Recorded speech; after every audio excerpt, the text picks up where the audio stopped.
నమస్తే అండి, welcome back to my channel. ఇంకో వీడియోతో మీ ముందుకు వచ్చేసాను. సోషల్ మీడియాలో ఎంతో ట్రోలింగ్ చేసేటువంటి సీమరాజా ఆర్కే తర్వాత కిరాక్ ఆర్పీగాడు వాళ్ళిద్దరి సంగతి అందరికీ తెలిసిందే. వాళ్ళ మెయిన్ కంటెంట్ ఏంటంటే వైఎస్ జగన్మోహన్ రెడ్డి గారిని నిందించడం, జగన్ గారి గురించి వీడియోలు చేసే వాళ్ళని నిందించడం, ట్రోల్ చేయటం. వీళ్ళ యొక్క మెయిన్ కంటెంట్ ఇదేనండి. ఒక 2-3 రోజుల క్రితం మన సీమరాజా యూట్యూబ్ ఛానల్లో ఒక 2-3 రోజుల క్రితం ఒక వీడియో అయితే టెలికాస్ట్ అయింది. అదేంటంటే కొంతమంది పెద్ద వయసు ముసలి వాళ్ళకి, ఆడవాళ్ళకి డబ్బులు ఇచ్చి జగన్ గారి గురించి తప్పుగా బూతులు మాట్లాడి ఆయన్ని శపించి శాపనార్థాలు పెట్టి నానా రకాలైనటువంటి మాటలకు గురి చేసి మరి ఆయన్ని నిందించడం జరిగింది. చాలా రకాలైన మాటలు మాట్లాడిచ్చారు. వాళ్ళతో ఒక మైక్ ఒకటి పెట్టి, యాంకర్ కూడా లేదు, అది కూడా మొత్తం అంతా ఫేక్ అనమాట. పేటీఎం బ్యాచ్ వాళ్ళంతా కూడా మనీ తీసుకుని ఆయన్ని రకరకాలుగా ఆయన్ని నిందించడం జరిగింది. అంటే వాళ్ళు ఆ మాట మాట్లాడుతున్నప్పుడు నాకు ఒక అనుమానం వచ్చింది. అదే ముసలోళ్ళు పెన్షన్ తీసుకోలేదా జగన్మోహన్ రెడ్డి ఉన్నప్పుడు? తర్వాత వాలంటీర్లు వాళ్ళ ఇంటికి వచ్చి వాళ్ళకి ఏ విధమైన సహాయ సహకారాలు అందించలేదా? కోవిడ్లో మరి ముసలి చావుకోకుండా మరి మెడిసిన్ ఎవరు ఇచ్చారు? అలాగే వాళ్ళ యొక్క ఊర్లో మరి అన్నీ కూడా ఎవరు చేశారు? జగన్మోహన్ రెడ్డి ఉన్నప్పుడే కదా కోవిడ్ వచ్చింది. అప్పుడు మరి వీళ్ళందరికీ ఎవరు సహాయం చేశారు? ఇప్పుడు ఎవరైతే మేమని చెప్పి గొప్పగా చెప్పుకుంటున్నారో వాళ్ళు ఎవరు సహాయం చేయలేదుగా. కనీసం ఆ ఇంగిత జ్ఞానం లేకుండా, వయసు వచ్చినా కానీ బుద్ధి జ్ఞానం లేకుండా ఆడవాళ్ళు అయి ఉండి కూడా మరి ఒక మరి సీఎంని, మాజీ సీఎంని పట్టుకొని వాళ్ళు నోటుకు వచ్చినట్టు అలా మాట్లాడతాం. ఎందుకంటే తప్పు వాళ్ళది కాదులేండి. ఈ సీమరాజా, కిరాక్ ఆర్పీగాడు వీళ్ళు ఒక కుక్కల్లాగా వాళ్ళు మొరగటం కాకుండా కొంతమందికి డబ్బులు ఇచ్చి మరి ఆడవాళ్ళకి, ముసలి డబ్బులు ఇచ్చి మరి ఆయన్ని తిట్టించడం, అవమానించడం, తెల్లారులేసిన దగ్గర నుంచి వాళ్ళ ఇద్దరి యొక్క మెయిన్ కంటెంట్ సోషల్ మీడియాలో వాళ్ళిద్దరు వీడియోలు చేసేదే కేవలం జగన్మోహన్ రెడ్డి గారి మీద. అలాగే వాళ్ళు బ్రతికేది కూడా జగన్ గారి మీద వీడియోలు చేసుకుని. ఎందుకంటే ఈరోజు నేను ఆయన గురించి వీడియో చేస్తున్నానంటే రేపొద్దున నన్ను కూడా నిందిస్తారు. నిందించనివ్వండి. ఇప్పుడు అన్యాయం దగ్గర ఎవరైనా సరే మాట్లాడతారు న్యాయం కోసం, దానిలో తప్పు లేదు.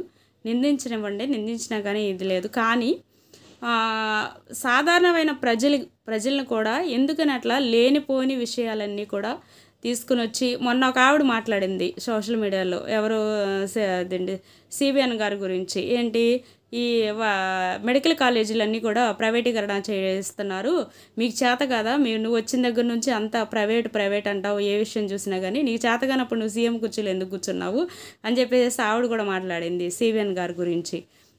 ప్రజలు ఏదైతే వ్యతిరేకిస్తున్నారో కొంతమంది, ఆ వీడియోలు మాత్రం వీళ్ళు పెట్టుకోరు.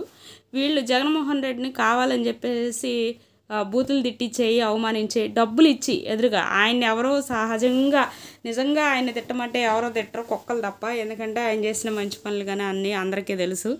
ఇప్పటికే ఆయన ఒక పెళ్ళికి వెళ్ళినా, లేదంటే మొన్న హైదరాబాద్ కోర్టుకి వెళ్ళారు, అందరూ ఎలాంటి అభిమానం చూశారో, ఎలా జనం వచ్చారో.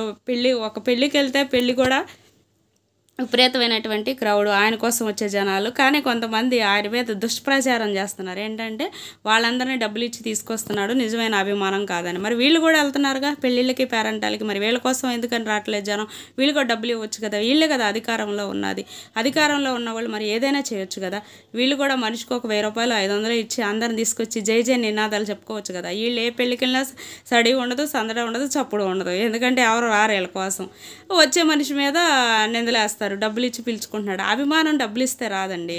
ఏదో వస్తారు, ఇప్పుడు ఒక 1000 రూపాయలు ఇచ్చారనుకోండి, జస్ట్ వస్తారు, వచ్చి కూర్చుంటారు, లేదా నుంచుంటారు, అదంతా మొక్కుబడిగా వెళ్ళిపోద్ది. కానీ ఇక్కడ మొక్కుబడిగా ఏమనిపించట్లేదే, వాళ్ళ హృదయపూర్వకంగా వాళ్ళ మనసులో నుంచి జగన్ గారిని అవమానిస్తున్నారు కాబట్టి జగన్ గారి కోసం అంతలా వాళ్ళు పరితపించి నిలబడుతున్నారు. గంటలే నిలబడుతున్నారు. ఆయన ఎక్కడ వచ్చే వరకు, వెళ్ళే వరకు అంతా నిలబడుతున్నారు.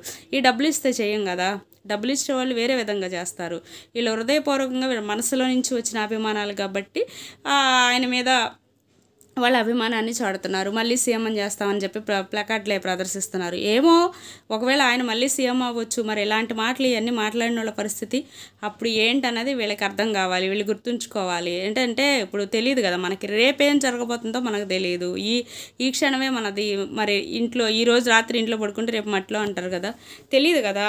ఒకవేళ రేపు ఆయన సీఎం అయ్యారు అనుకో, ఖచ్చితంగా ఇప్పుడు ఇలా చండాలంగా మాట్లాడిన మాటలు, ఇలాంటి మీమ్స్ కానీ, తర్వాత ఇలాంటి ట్రోలింగ్స్ కానీ ఇవన్నీ చేసిన వాళ్ళు మరి ఊరుకోరు కదా. ఎవరినైనా అవమానిస్తే, మిమ్మల్ని అవమానిస్తే మీరు ఊరుకుంటారా? నన్ను అవమానిస్తే నేను ఊరుకో. అలాగే ఒక సీఎం అబ్బాయి, అలాగే మాజీ సీఎంగా ఉన్న వ్యక్తిని అనేక రకాలుగా మానసికంగా మరి ఈ రకంగా దూషించడం ఇదంతా కరెక్ట్ అని మీరు అనుకుంటున్నారా? లేదంటే ఇలాంటి మాటలు మాట్లాడటం కరెక్ట్ కాదని చెప్పేసి మీరు అనుకుంటే గనక నాకు కామెంట్ రూపంలో తెలియచేయండి.